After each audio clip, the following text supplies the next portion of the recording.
Assalamualaikum warahmatullahi wabarakatuh. Nama saya Mulkan Azizi dengan dosen pembimbing Bu Zaria dan objek bangunan saya yaitu kondominium dan pusat perbelanjaan. Oke, selanjutnya ada latar belakang. Latar belakang yang melatar belakangi kondominium ini yaitu perkembangan perekonomian yang berkepanjangan dari waktu ke waktu, membuat kebutuhan penduduk semakin meningkat, dan alat pemuas kebutuhan penduduk yang sangat terbatas. Kemudian perkembangan perekonomian membuat semaraknya lahan perdagangan dan jasa yang memicu jumlah pekerja serta lahan yang semakin berkurang seiring dengan berjalannya waktu.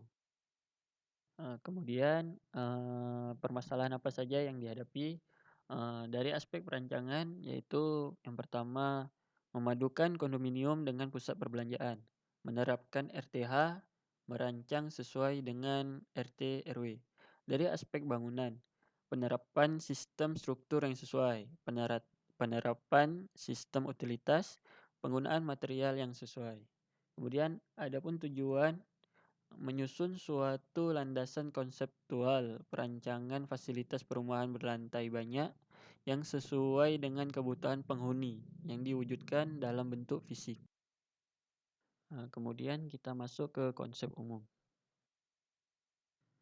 Kondominium atau yang biasa disebut dengan singkat yaitu kondo. Berasal dari kata bahasa Inggris yakni kondominium. Kata ini merupakan gabungan dari kata Latin "con" yang artinya bersama atau bergabung, dan dominium adalah kepemilikan atau pengendalian yang bersumber dari Wikipedia. Kemudian kondominium berdasarkan sistem penyusunannya. Yang pertama itu ada simplex, yaitu kondominium yang terdiri dari satu lantai. Yang dalam ruangan kondominium itu hanya terdapat satu lantai. Kemudian ada duplex, yang dalam ruangan kondominium itu terdapat dua lantai.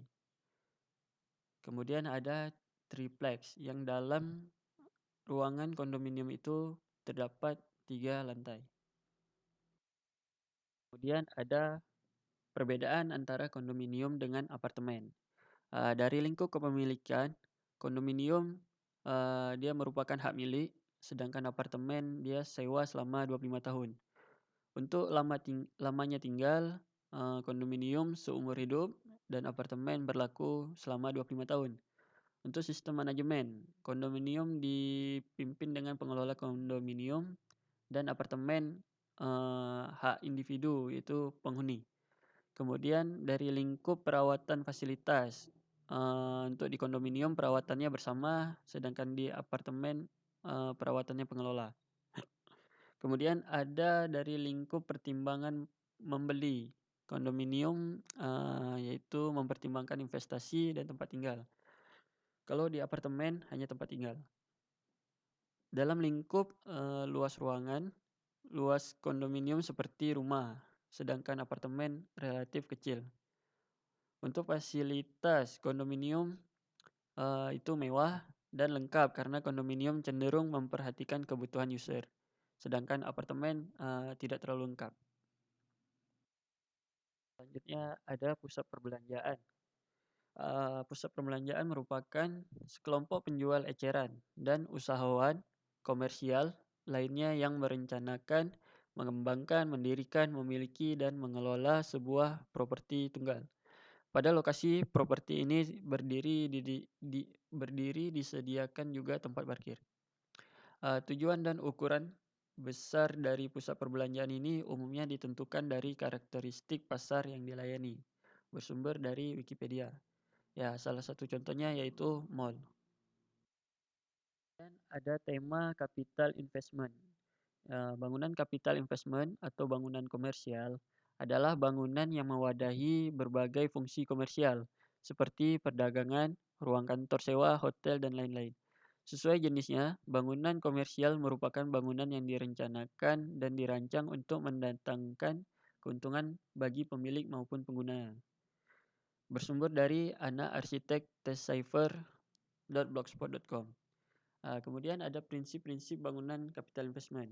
Yang pertama yaitu karakter atau citra dari brand image, lokasi strategis, prinsip kenyamanan bangunan, kebutuhan jangka panjang, dan kemudahan akses.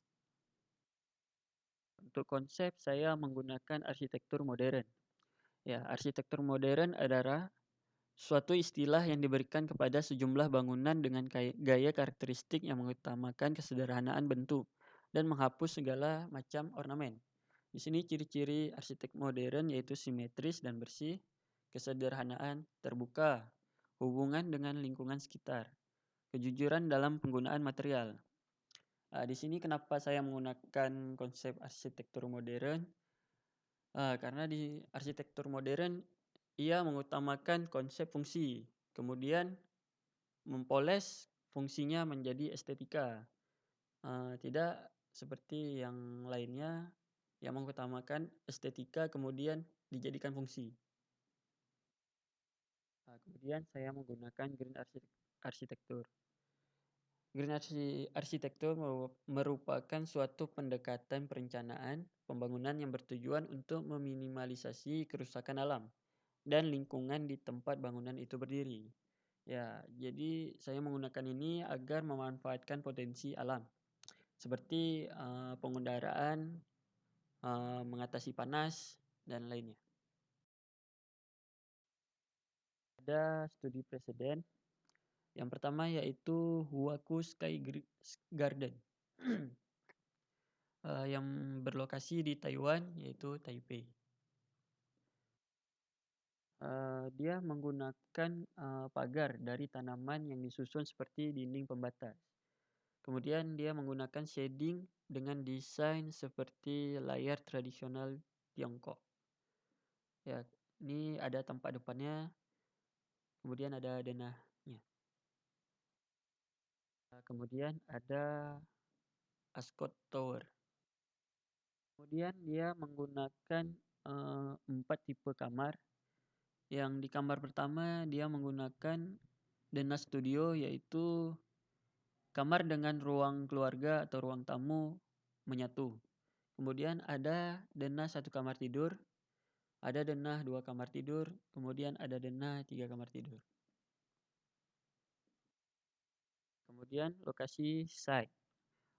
Di Jalan Mister Teguh Muhammad Hasan, Batoh, Kecamatan Longbata, Kota Banda Aceh. Tanda panah menunjukkan di mana terdapat Terminal Batoh dan KFC Batoh. Ya, lokasi ini agak sedikit jauh dari pusat kota, namun masih di jalur pusat perdagangan. Kenapa saya mengambil di sini? Karena jika tempat tinggal dibuat di pusat kota, maka kita akan sering melihat kesibukan kota. Jadi tidak refresh. Kemudian karena lokasi saya berada di Batoh, jadi di sini menggunakan RT RW dari Longbata. Yang dimana KDB-nya 70% karena di pusat perdagangan. Kemudian KLB-nya 3,5. Kemudian luas site saya yaitu 7.310 meter persegi. Dengan KDB dikali 70% yaitu 5.117 meter persegi. Dan KLB-nya 3,5 dikali 7.310 yaitu menjadi 25.585 meter persegi. Kemudian ada orientasi. Untuk orientasi bangunan saya memanjang ke arah timur dan barat, yang mengambil sisi luasan kecil di arah timur dan barat, sehingga mengurangi dampak masuknya panas. Kemudian arsitektur. Kemudian ada ide bentuk. Untuk bentuk saya mengambil dari balok yang kemudian di bagian tengah depan balok dipotong, kemudian ditaruh di atas balok yang terletak di tengah-tengah ujung. belakang. Kemudian, balok yang berada di atas tersebut, di-scale up ke atas dan ke samping. Ya, kemudian ada penzoningan, di mana yang paling bawah yang berwarna biru yaitu basement, terdiri dari 3 lantai. Mall terdiri dari 3 lantai juga. Kemudian, yang berwarna ungu merupakan tempat kontrol utilitas. Dan kemudian pada bagian atas selanjutnya, terdiri dari 11 lantai yang merupakan kondominium.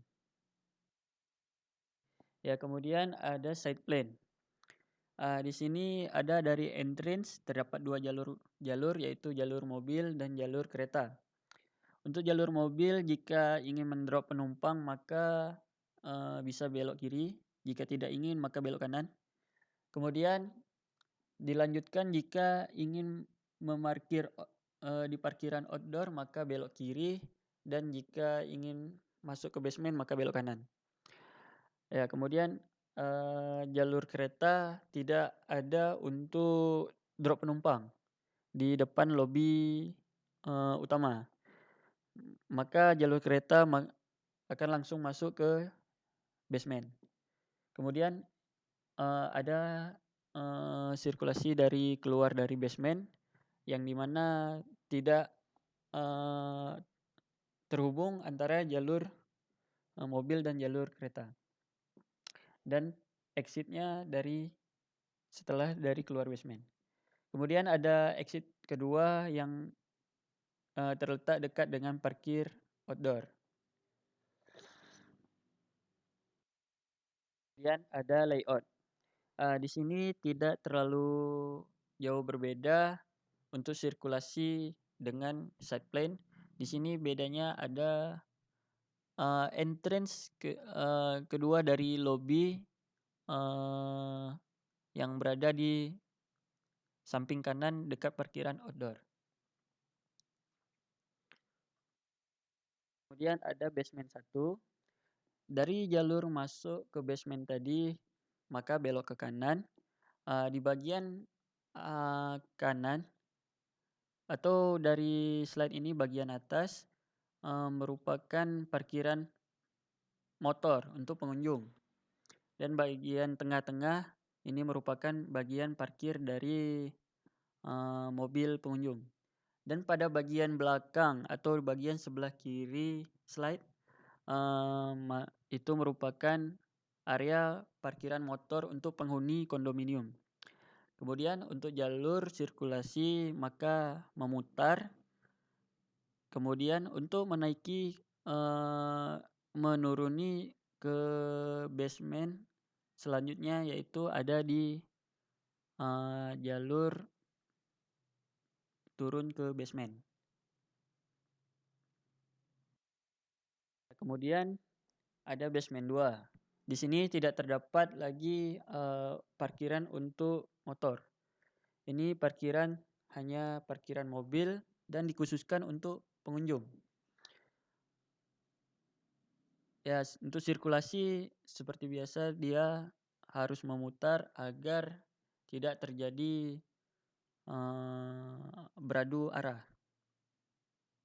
Kemudian, untuk melanjutkan ke basement ketiga yaitu masuk ke jalur turun ke B3.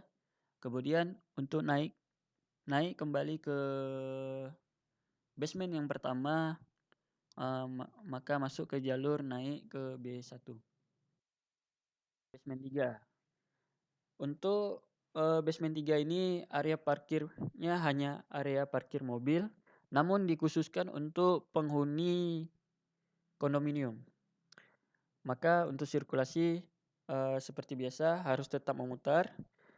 Kemudian, untuk jalur, naik ke basement 2 ya di jalur, naik ke basement 2 atau naik ke B2.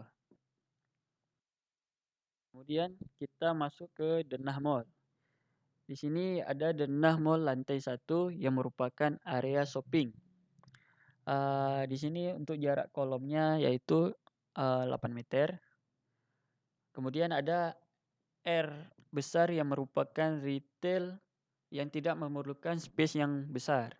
Kemudian ada R kecil yang merupakan retail yang memerlukan, space yang besar seperti Matahari, Mart, Elektronik, mmm, Pizza Hut, dan lainnya.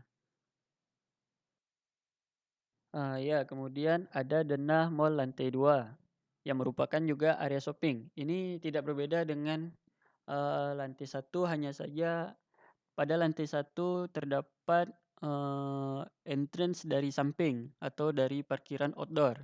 Maka, mmm, ini membedakan Denah dari lantai satu dan lantai 2. Kemudian ada Denah Mall lantai 3 yang merupakan area food and resto. Di sini ada, mmm, space untuk shopnya, ada yang kecil, ada yang besar di bagian depan. Ini mungkin biasanya digunakan untuk KFC atau Pizza Hut atau mungkin yang memerlukan space yang besar. Kemudian dari space yang besar ini, eee, saya membuatkan untuk, akses area roof, yang di mana akan dijadikan cafe resto juga. Ini kita masuk ke denah kondominium. Yang pertama yaitu ada denah tipe satu yang merupakan, terdiri dari satu kamar.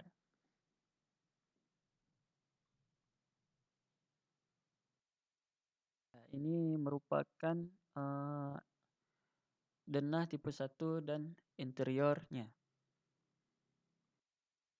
Kemudian ini ada sedikit, sketsa untuk, kamar tipe satu di ruang tengah. Ya, kemudian ada denah tipe 2 yang merupakan, denah dengan, 2 kamar. Ini ada denah interiornya. Ada denah tipe 3 yang merupakan denah dengan 3 kamar. Ini ada untuk denah interiornya. Ya, ini ada denah kondominium yang merupakan satu lantainya yang terdiri dari 2 kamar, 2 denah tipe satu, 2 denah tipe 2, dan juga 2 denah tipe 3. Kemudian ini ada denah interiornya. Dan kita masuk ke bagian eksterior. Untuk yang pertama di sini ada konsep kaca, pada skylight, digunakan kaca double glass, kemudian juga pada kaca-kaca dindingnya menggunakan kaca double glass. Di sini kenapa menggunakan double glass? Karena agar tidak masuk panas dan hanya masuk cahaya. Kemudian ada balkon. Di sini kenapa digunakan balkon? Agar untuk membuat shading, di tiap bagian-bagian kondominiumnya agar terjadi shading tidak masuk panas pada kaca di kondominiumnya. Kemudian pada rooftop, mall, di sini karena dibuatnya cafe resto rooftop di mall, maka dibuat shading untuk shadingnya di sini berkonsep, seperti setengah sangkar gitu, kemudian dilapisi dengan tanaman rambat yang bernama Pothos candes agar terciptanya ya, penghijauan. Yang kemudian untuk konsep pagarnya saya menggunakan konsep seperti presiden saya, yaitu di Huaca Sky Garden yang di mana dinding pagarnya terbuat dari pagar tanaman. sehingga tercipta penghijauan juga. Ya, kemudian saya juga menggunakan struktur expose, atau beton expose, namun di sini saya mengekspos betonnya, yang di ujung-ujungnya saja dan kemudian bagian atas plat lantainya. Ya, kemudian ada secondary skin, di sini di bagian yang terkena langsung sinar matahari, eee, saya menggunakan secondary skin yang terbuat dari fiber, karena dari fiber ini gampang dibuat bentuk-bentuknya. Sehingga saya bisa membuat shading yang sesuai. Ya, kemudian ini ada, tampak bagian depan, ini ada tampak bagian samping, di mana bagian sampingnya yang timur dan barat sama. Kemudian ini ada perspektif, di mana terlihat saya menggunakan konsep-konsep saya tadi, itu cafe rooftop pada mall, kemudian ada secondary skin-nya, kemudian ada expose betonnya yang hanya ada pada ujung, bangunan dan pada bagian plat atasnya. Kemudian ada terlihat balkon di tiap bagian kondominium.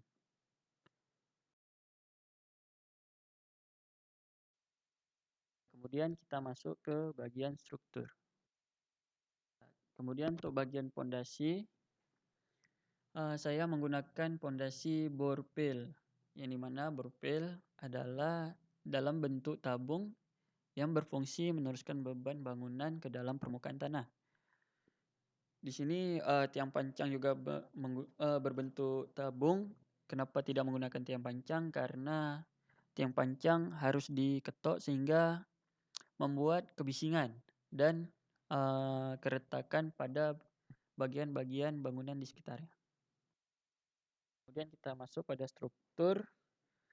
Di sini saya menggunakan struktur rigid frame. Untuk perhitungan balok, saya mendapatkan tinggi baloknya 80 cm. Karena dengan bentang jarak 8 meter dan lebar baloknya 40 cm. Dan untuk kolom mendapat dari perhitungan 50 cm.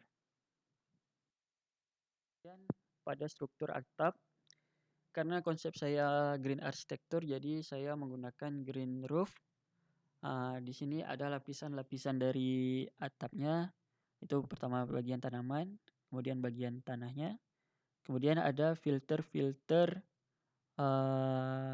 di yang berbeda-beda. Di sini ada filter layer, reservoir protection layer, waterproof membrane, insulation, vapor barrier, dan polywood deck. Di sini ada gambar potongan dari objek saya.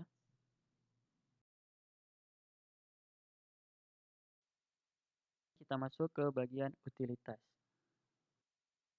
Ini untuk bagian dari, ruang-ruang utilitasnya saya letakkan di bagian belakang bangunan, yang dimana M merupakan ruang mekanikal, E ruang elektrikal, H ruang hidran atau sistem pemadam, kemudian AB ada, air bersih, dan AK ada air kotor. Ada hidran. Di sini pembahasan tentang fire hydrant, yaitu APAR. Di sini ada syarat penempatannya. Yang pertama, APAR diletakkan pada lokasi yang mudah diakses. Kotak atau lemari APAR tidak terkunci. Yang kemudian, APAR tidak terhalang dari pandangan. APAR diletakkan di pada gantungan atau disediakan bracket khusus. Dan kemudian tidak diizinkan perletakan APAR di mana jarak antara bagian terbawah APAR dengan lantai kurang dari 10,2 cm. Dan sprinkler, adalah suatu sistem yang bekerja dengan otomatis memancarkan air apabila mendeteksi adanya kebakaran. Di sini untuk saluran sprinkler di mana ada kotak atau tabung atau tempat penampung air yang kemudian, dipompa menggunakan mesin jika terdeteksi, kebakaran pada sistem pendeteksi sprinkler. Ada instalasi air bersih. Di sini ada 2 sistem. Yang pertama yaitu sistem tangki tekan, yang di mana air pump ditarik dan ditampung di tangki bawah. Kemudian, air yang ditampung di tangki bawah akan dipompa ke tiap-tiap, lantai. Kemudian ada sistem yang kedua yaitu sistem tangki atap, di mana air pump ditarik, kemudian dimasukkan ke tangki bawah, dan kemudian dari tangki bawah ditarik ke tangki atap. Kemudian dari tangki atap disalurkan ke tiap-tiap lantai. Ya, kemudian kita masuk ke AC. Saya menggunakan sistem AC sentral yang merupakan suatu sistem AC di mana proses pendinginan udara terpusat pada satu lokasi yang kemudian didistribusikan ke semua arah atau lokasi. Atau yang dimaksud dengan satu outdoor dengan beberapa indoor. Sistem ini memiliki beberapa komponen utama yaitu unit pendingin, chiller, AHU, cooling tower, sistem pemipaan, dan sistem saluran udara atau ducting. Kenapa saya menggunakan AC sentral? Karena agar tidak repot ketika terjadi perbaikan. Tidak seperti AC split di mana yang harus, melakukan perbaikan dengan satu-satu tiap-tiap, unit, dan juga untuk kipasnya, eee, mengurangi space atau mengurangi, estetika penampilan. Untuk penyaluran udaranya menggunakan ducting. Ya, kelebihan ducting ini tidak memunculkan bunyi yang berisik, terhindar dari kebocoran air, ruangan menonjol lebih rapi, instalasi indoor tidak menonjol, perawatan gampang dan kebersihan terjaga. Kemudian ada electrical, dari mana sumber energi listrik itu. Yang pertama ada dari trafo PLN, yang kemudian ada untuk tenaga cadangan yaitu dari genset. Kemudian untuk yang terakhir ada penangkal petir. Di sini karena bangunan kita sangat tinggi, jadi maka harus digunakannya penangkal petir. Sekian dari presentasi atau dari penjelasan tentang objek bangunan saya. Terima terima kasih. Assalamualaikum warahmatullahi wabarakatuh.